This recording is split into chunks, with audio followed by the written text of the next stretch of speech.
Untuk informasi lebih lengkap dan berita terkait, jangan lupa klik link di deskripsi. Install juga aplikasi CNBC Indonesia di App Store maupun di Play Store dan please subscribe ya guys. Untuk tahun 2021, Anda menilai aset investasi apa yang menarik dan bagaimana ini pengaruhnya untuk racikan produk reksadana yang akan dikeluarkan oleh Penin Asset Management? Oke, untuk tahun 2021 kalau kita lihat pertama-tama kami asumsi ya, kita bicara asumsi dulu ya. Kita mengasumsikan bahwa satu ekonomi itu udah akan bertumbuh ya. Kalau tahun 2020 kita mengalami resesi, tapi tahun 2021 kita mempunyai keyakinan bahwa ekonomi itu akan bertumbuh jauh lebih tinggi tentunya daripada tahun 2020. Meskipun mungkin belum mendekati normal yang 5% ya. Kita harapkan sih bisa segera mendekati normal ya, tapi oke, kita melihat bahwa ekonomi pasti akan bertumbuh lebih tinggi daripada tahun 2020, pastinya akan pulih tahun 2021. Nah, itu pertama asumsinya. Kedua, tentunya yang berkaitan dengan investasi, asumsi kita tahun 2021 mengenai tingkat suku bunga. Ya, kalau kita lihat pada saat ini di seluruh dunia, bukan hanya di Indonesia, itu mengalami tingkat suku bunga yang rendah ya. Karena biar bagaimanapun untuk untuk memompa ekonomi supaya bisa terus bertumbuh, tentunya tingkat suku bunga itu harus dipertahankan di level yang cukup rendah.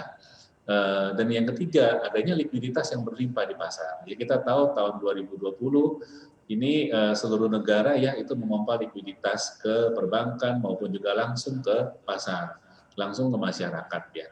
Sehingga likuiditas itu pada tahun 2021 itu akan berlimpah tetap. Nah, jika kondisi seperti ini yang menyebabkan pasar modal itu sebetulnya sangat diuntungkan ya.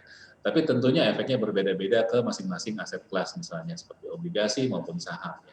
Kalau saya lihat pertama untuk obligasi tahun 2020 pertumbuhan obligasi itu sangat-sangat baik karena ya penurunan tingkat suku bunga menyebabkan harga obligasi itu naik, yang simpelnya seperti itu.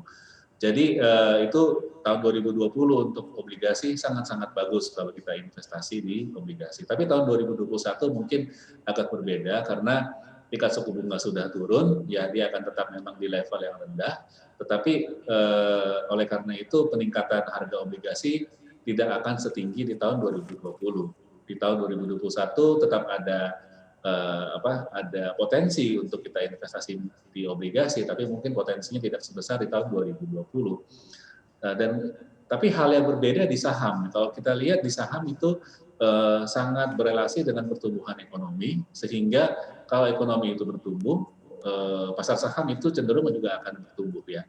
Kedua juga faktor likuiditas tadi yang penting untuk saham.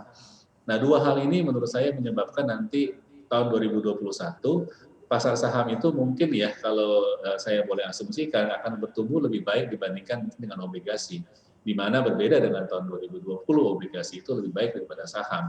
Tapi tahun 2021 itu kita perkirakan itu mungkin akan rebound dan pertumbuhannya kelihatannya bisa melebihi daripada obligasi ya secara potensi seperti itu. Jadi untuk aset alokasi mungkin bisa agak di switch yang tadinya mungkin banyak di pasar uang dan obligasi udah mulai nanti porsi saham itu mungkin bisa ditambah gitu di tahun 2021 gitu Bu.